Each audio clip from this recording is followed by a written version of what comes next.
Hi there, students. Starch, a noun, normally uncountable. Starchy, an adjective, I guess the adverb starchily, and even starchiness as well. Okay, starch is a carbohydrate that you will find in potatoes, in corn, in most plants. Starch is something that is very common in our diet. And it's something that's white. It's a white colourless powder. But starchy, if we call somebody starchy as an adjective, you mean that this person is very formal, that this person is very stiff, they have a starched personality. So I went into this London club and the doorman was incredibly starchy, incredibly formal, incredibly traditional. So if you call somebody starchy, you're saying they're behaving in a formal way, they're behaving without humour. So definitely parts of Oxford University are nearly as starchy, as formal, as humourless as they used to be 100 years ago. Okay, so starchy, somebody who's very stiff, very formal, very prim in their manner. The manager of this department store is very starchy. He's formal and impersonal. Let's see, you could say starchy, starchy food, food containing lots of starch, so very potatoey or floury, very starchy. Flour contains starch as well.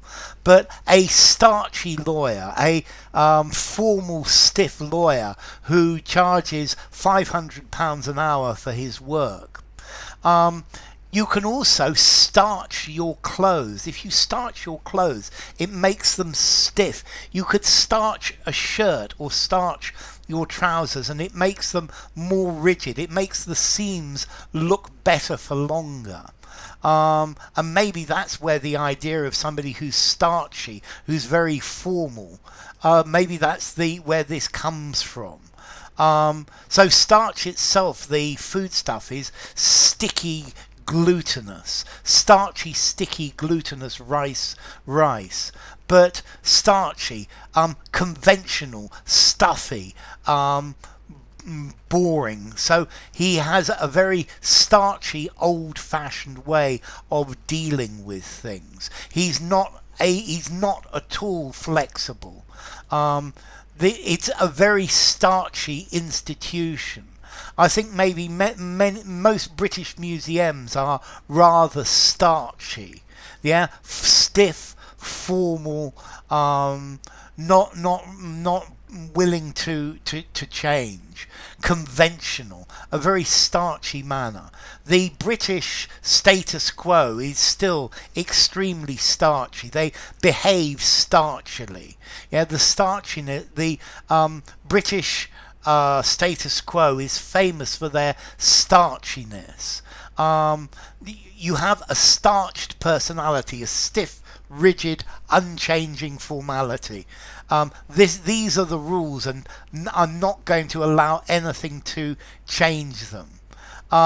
He's always been a very starchy individual. Come on, lighten up. Don't be quite so starchy. Okay, so yes, starchy. Henley Royal Regatta is a terribly starchy place, or Wimbledon is pretty starchy as well. Or maybe yes, if you go to see the cricket at Lord's, Lord's Cricket Club, very starchy. Yeah, these old-fashioned things. These are terribly starchy, following the stiff formal rules. Okay, so starch as a food. 5 in formality, use anywhere. It is what it is. Starchy, calling a person starchy. I think I'm going to give it a 6 in formality. He was starchily formal. Yes, 6 in formality. I think You could use it informally, but I'd be happier using it in some semi-formal conversation, semi-formal or formal writing. Yeah, a very starchy person, a very starchy attitude. And then as to origin, the word starch comes from Proto-Indo-European sturg, meaning stiff or rigid. Okay, so it's something rigid, sturg. So enough. If you enjoyed the video, give it a rating, subscribe to my channel, and I will see you soon. Bye for now. Starch Starchy.